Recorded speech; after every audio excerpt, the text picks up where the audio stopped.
Hello दोस्तों, कैसे हो आप सभी। आज मैं आपके लिए कहानी लेकर आई हूँ। एक बेटे ने जब सुनी अपने माँ बाप की बातें छुपकर तो वह रोने क्यों लगा।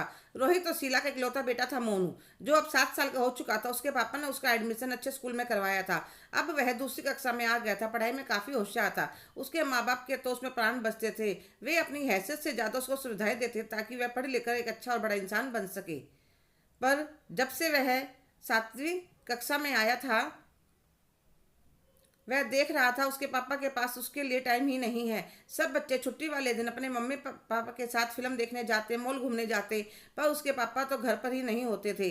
अब तो उसे अपने पापा से मिले कई दिन हो जाते। जब मैं स्कूल में जाता तो वह सो रहे होते और रात को जब वे आते तो वह सो रहा होता था।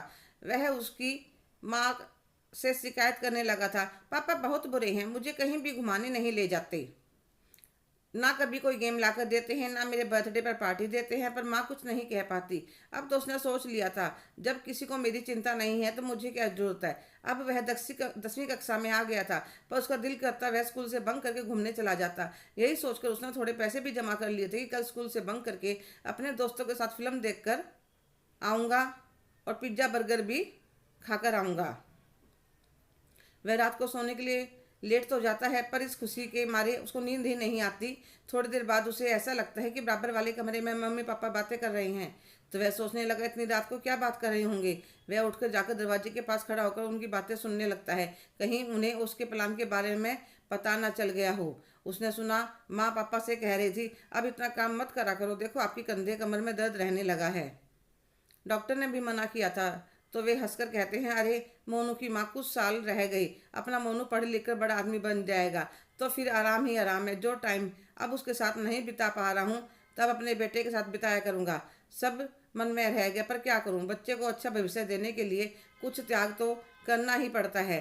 पर इतना त्याग आपका तो पूरा दिन काम करने में ही निकल जाता है, और जिसके लिए कर रहे हो उसे खबर भी नहीं है, और ना ही बताने देते हो। नहीं, उसे कुछ मत बताना, परेशान हो जाएगा तो पढ़ाई में मन नहीं लगेगा।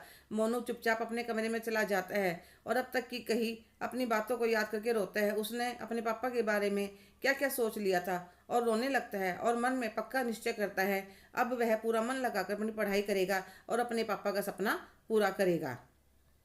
हेलो दोस्तों, कैसे हो आप सभी। आज की कहानी आपको कैसी लगी, कमेंट करके ज़रूर बताइएगा। अगर आप मेरे चैनल पर नए हैं तो प्लीज़ लाइक, शेयर, सब्सक्राइब करना ना भूलें।